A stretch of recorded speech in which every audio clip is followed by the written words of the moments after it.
proprietor of the Edge Comedy Club, a nationally touring comic, and a very good friend of mine. Give it up, ladies and gentlemen, Mr. Dave Odd.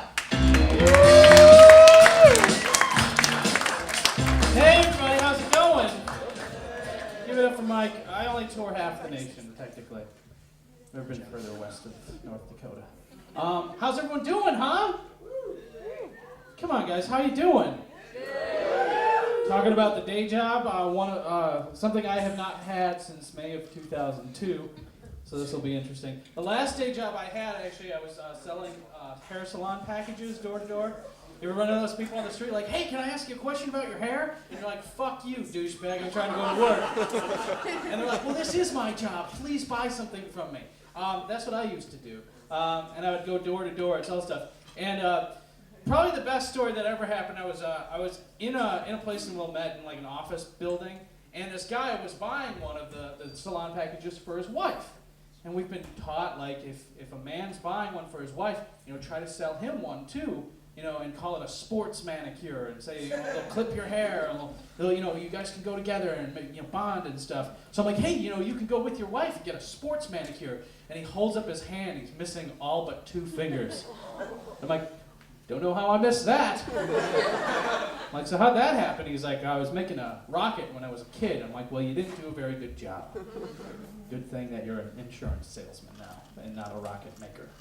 Good times.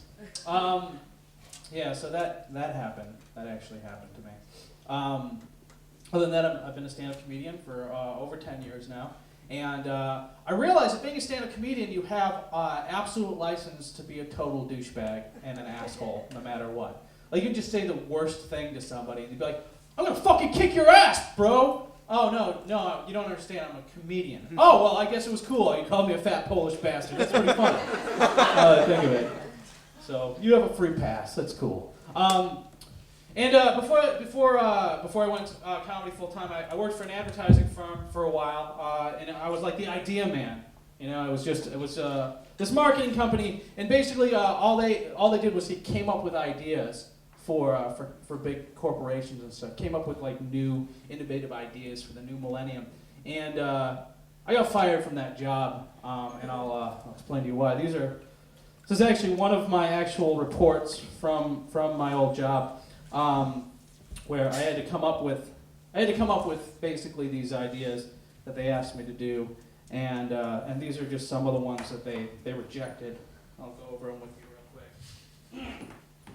So I worked for this company, and the first thing they came to me with, they're like, okay, Kellogg's company, they're looking for some new cereals, some new cereal ideas. We had these same cereals for like years. So if you can come up with some new ideas. So these are some of the ones they shot down. Larva Flakes, Irish Stereotype Charms, little fists and beer bottles was nice. Whoops All Marshmallows, Effeminate Vampire Cereal, and Richard Simmons Home O's. So Warner Brothers came to us at one point, and they're like, we're trying to open up a new Six Flags theme park, and we don't want to call it Six Flags. It's going to be a completely new, redesigned theme park for the new millennium. See what kind of ideas you can come up with. So I'm thinking like, hey, Disney. Disney was a guy and this whole theme park. So this is one of the ideas they shot down. Kubrick World. Really seem to go very well. Snoop Dogg's Shizzle Town. Blase Log Rides and Malfunctioning Animatronics Land. Overpopulated Baboon Wilderness Park. There was actually a test run of that, did not go well. And of course, Gene Shalit's Nude Petting Zoo. So Fox came to us at one point, and they're like, listen, we gotta, these shock video shows are huge right now. We need to come up with some new shock video shows. We got cops, and we got stories of the highway patrol, and we got like when animals attack. So if you can come up with some new ideas, there's some of the ones that they turned down. Latin America's Wackiest Preschool Infernos. America's Funniest People in Dire Need of Medical Attention. Old People Slipping on Ice. The World's Sweatiest Fat Kids. and Crotch Wounds, which actually was on for 7 seasons. And these are just some general product mascots. You know, all these companies trying to reinvent themselves at the turn of 2000. So, like, hey, can you come up with some new mascots to like bring us out? And you know, so I came up with the Cadbury Possum. Not good. The Pillsbury Meat Boy. The Star-Kissed Charlie the Dolphin. Frosted Flakes Tony the Wop. And the Chrysler Flaming Dead Baby. American car companies are in trouble. This company that just does bumper stickers came to us and they're like, hey, can you come up with some wacky bumper stickers for us? So these are some of the ones they shot down. Anytime is Hammer Time. If anyone remembers MC Hammer. Hey cop, pull me over. I probably have pot on me. Be a good one for that guy over there.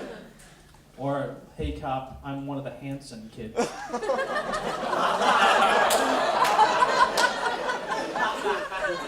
you just want to braid his hair. I become confused and disoriented for lights and sirens. It's Allah bless America. That one wasn't top story. Jesus is in me. So is Father O'Malley.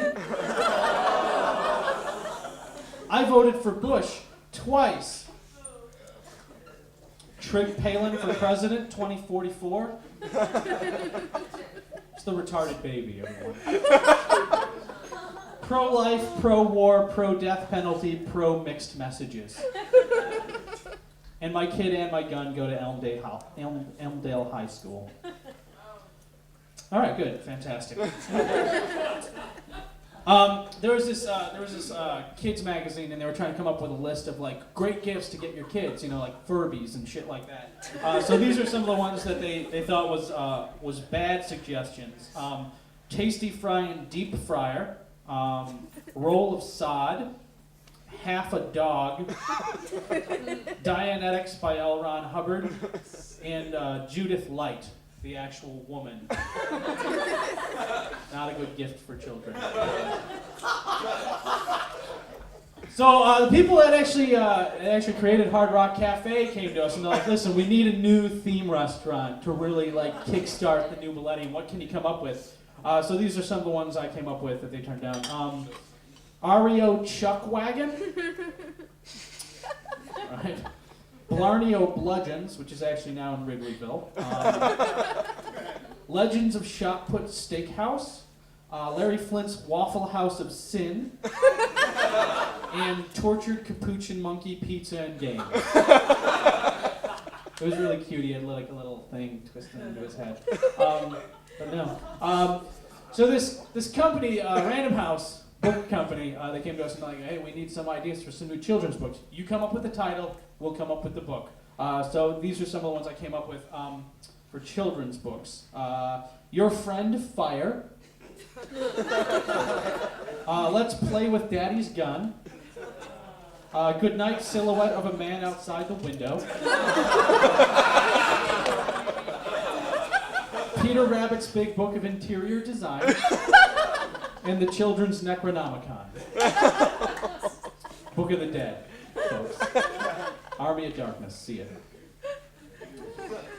So the WB, before they went defunct, came to me and they're like, hey, can you come up with some new TV show ideas? You come up with the title, we'll come up with the show. So here's The Wayans' The Next Generation. CSI Mall Security. Was one of my favorites, but they turned it down. The Bronson Pin Show. He was Balky. And Attractive Young Douchebags Eating Bugs, which has actually been on TV for years. All right, great. This is going well. So this infomercial company, they do ShamWow and all that shit. They came to us and they're like, hey, can you come up with some new product ideas that we can sell on late night TV to stoners? So these are some of the ones they turned down. The Abstractor, the Puppy Rotisserie, the Food Reanimator, the Bikini Weasel, and the Bungee Knife.